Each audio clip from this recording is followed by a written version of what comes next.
Hi!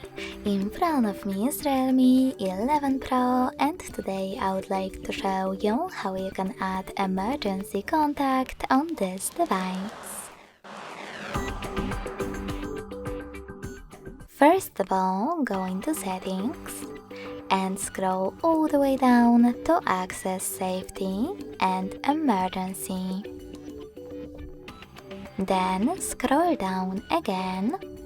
Click on Emergency Contacts and tap on Add Emergency Contact.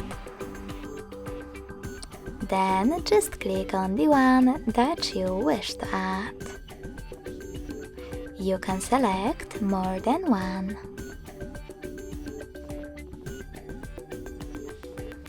To remove one of them, click on this red icon next to the one that you wish to get rid of.